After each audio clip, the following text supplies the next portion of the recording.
ತಮ್ಮ business ಪಾರ್ಟ್ನರ್ಸ್ಗಳಿಗೆ CBI notice issue ಮಾಡಿದೆ. ಜೈ Hind channel MDಗೆ notice ಕೊಟ್ಟಿದೆ. ಅವರೊಬ್ಬರಿಗೆ ಕೊಟ್ಟಿಲ್ಲ,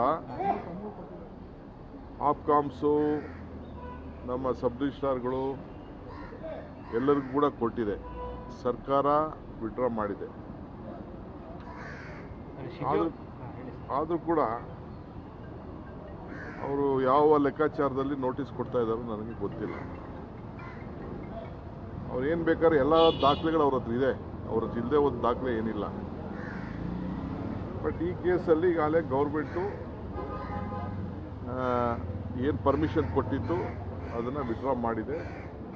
ಆ ಪ್ರಕಾರ ಎಲ್ಲ ದಾಖಲೆಗಳು ಕೂಡ ಈಗ ಅವರು ಲೋಕಾಯುಕ್ತಗೆ ಹ್ಯಾಂಡ್ ಓವರ್ ಮಾಡಬೇಕು ಅನ್ನೋದು ನನಗೆ ಕಾನೂನಿನ ಜ್ಞಾನ. ನಾನೇನು ಲಾಯರ್ ಅಲ್ಲ, ಆದರೂ ಕೂಡ ನನ್ನ ಕಾನೂನಿನ ಅರಿವಿನಲ್ಲಿ ನನಗೆ ಅರಿವಾಗ್ತದೆ. ನಾನೆಲ್ಲ ಲೋಕಾಯುಕ್ತಗೆ ಕೊಡಬೇಕು ಅಂತ ನನ್ನ ಲೆಕ್ಕಾಚಾರ. ಬಟ್ ಈಗ ಹರಾಸ್ಮೆಂಟ್ ಮಾಡಲಿಕ್ಕೆ ಅಲ್ಲಿರೋಂಥ ಭಾಳ ದೊಡ್ಡ ದೊಡ್ಡ ಜನ ಇದ್ದಾರೆ. ನನಗೆಲ್ಲ ಗೊತ್ತಿದೆ, ನನಗೇನು ಗೊತ್ತಿಲ್ಲ ಅಂತೇನಿಲ್ಲ. ಅವ್ರೇನು ಬೇಕಾದ್ರೂ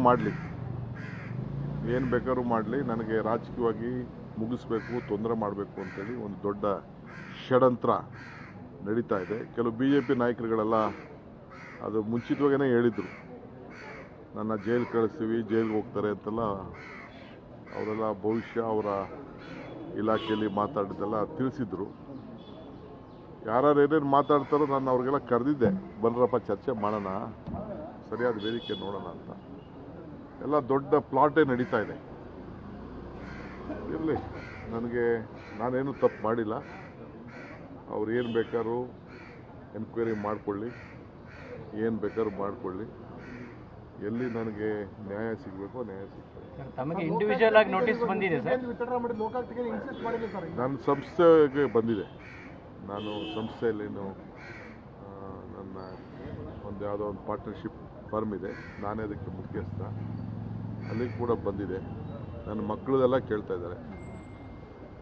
ನನ್ನ ಮಕ್ಕಳು, ನನ್ನ ಹೆಂಡತಿ, ನನ್ನ ಕುಟುಂಬದವರು, ನನ್ನ ಸಂಬಂಧದವ್ರದೆಲ್ಲ ಕೂಡ ಕೇಳ್ತಾ ಇದ್ದಾರೆ. ನಮ್ಮ ಯಾವ್ದಾದ್ರು ಸೊಸೈಟಿಗೆ ಡೈರೆಕ್ಟರ್ ಆಗಿದ್ದರೆ ಅವ್ರಿಗೆಲ್ಲ ಎಲ್ಲರೂ ಕೂಡ ಕೇಳ್ತಾ ಇದ್ದಾರೆ. CBI ವೈಯಕ್ತಿಕವಾಗಿ ಬಂದಿಲ್ಲ, ಸಂಸ್ಥೆಯ ಮೂಲಕ ಬಂದಿದೆ. ವೈಯಕ್ತಿಕವಾಗಿ ಅಂದರೆ ಎಲ್ಲ ಫಸ್ಟು ಅದೆಲ್ಲ ಮುಗಿಸ್ಕೊಂಡು ಬರ್ತಾರೆ, ವೈಯಕ್ತಿಕವಾಗೂ ಬರ್ತಾರೆ ಅವರು.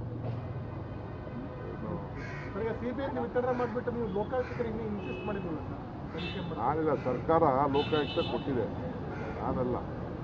ನಾನು ಇನ್ಸಿಸ್ಟು ಮಾಡಿಲ್ಲ, ನಾನು ಕೇಳಿದ್ರೆ ಅವರು ಸರ್ಕಾರ ಪರ್ಮಿಷನ್ ಕೊಟ್ಟದನ್ನ ವಿಡ್ರಾ ಮಾಡಿ ಸರ್ಕಾರ ಲೋಕಾಯುಕ್ತ ಕೊಟ್ಟಿದೆ. ಲೋಕಾಯುಕ್ತಗೆ ಹೋಗಿ ನಾನು ಅವ್ರು ಏನು ಕೇಳ್ತಾರೋ ಅವ್ರಿಗೆ ನಾನು ಉತ್ತರ ಕೊಡ್ತೇನೆ. ಹಿಂದೆ CBI ಕೊಟ್ಟಿದ್ದೆ, ಕೆಲವು ಇದು ಮಾತ್ರ ಕೊಟ್ಟಿದ್ದೆ. ಇನ್ವೆಸ್ಟಿಗೇಷನ್ ಏನು ಪೂರ್ಣ ಆಗಿಲ್ಲ. ನಾನು ಕರೆದು ಅವ್ರು ಕ್ರಾಸ್ ಮಾಡಬೇಕಾಗಿತ್ತು, ಅವ್ರು ಇನ್ನೇನು ಮಾಡಿರಲಿಲ್ಲ. ಈಗ ಅವರು ಕೊಟ್ಟಿರೋಂಥ ನೋಟಿಸ್ಗಳು ಲೆಕ್ಕ ಹಾಕೊಂಡು ಒಂದು 10% ಅವ್ರ ಇನ್ವೆಸ್ಟಿಗೇಷನ್ ಏನು ಮಾಡಿದ್ರು. ಅವ್ರು 90% ಅಂತ ಕೋರ್ಟ್ ಹೇಳಿದ್ರು. ಅದು ಯಾವ ಲೆಕ್ಕದಲ್ಲಿ ಹೇಳಿದ್ರು ನನಗೆ ಗೊತ್ತಿಲ್ಲ. ಇರಲಿ, ಅವ್ರು ಏನು ಬೇಕಾದ್ರೂ ಮಾಡಲಿ. ನಾನು ಅದಕ್ಕೇನು ಉತ್ತರ ಕೊಡಬೇಕು? ಅವರು ನನ್ನ ಕರೀತಾ ಇದ್ದಾರೆ, ನಾನೇನು ಹೋಗೋವಂಥ ಸಂದರ್ಭ ಏನಿಲ್ಲ. ಅವರು ನೋಟಿಸ್ನ ಚಾಲೆಂಜ್ ಮಾಡಿ ಅಂತ ಹೇಳ್ತಾರೆ. ಅವ್ರು ಒಳಗೆ ಹಾಕೋಬೇಕು ಅಂತ ಆಸೆ ಇದ್ದರೆ ಒಳಗೆ ಹಾಕೊಳ್ಳಿ, ಏನು ತೊಂದರೆ ಇಲ್ಲ, ಅದಕ್ಕೆ ರೆಡಿ ಇದ್ದೀನಿ ನಾನು. ಶಿಜು ಅವ್ರು ಹೇಳಿದ್ರು ಸರ್, ಈಗ BJP ಗೌರ್ಮೆಂಟ್ ಇದ್ದಾಗಲೂ ಇದು ಆಗಲೇ ನಾವು ದಾಖಲೆಗಳೆಲ್ಲ ಕೊಟ್ಟಾಗಿದೆ, ಇನ್ವೆಸ್ಟಿಗೇಷನ್ ಮುಗಿದಿದೆ. ಯಾರು? ಶಿಜು ಅವರು ಕೂಡ ರಿಯಾಕ್ಟ್ ಮಾಡಿದ್ದಾರೆ. ಯಾವ ಶಿಜು? ಜೈ ಹಿಂದ್ MD. ಈಗ ಮತ್ತೆ ಪುನಃ ಇದನ್ನೇ ಕೇಳ್ತಾ ಇದ್ದಾರೆ. ನೋಡೋಣ, ಅವ್ರು ಏನು ಮಾಡ್ತಾರೋ ಮಾಡ್ಕೊಳ್ಳಿ.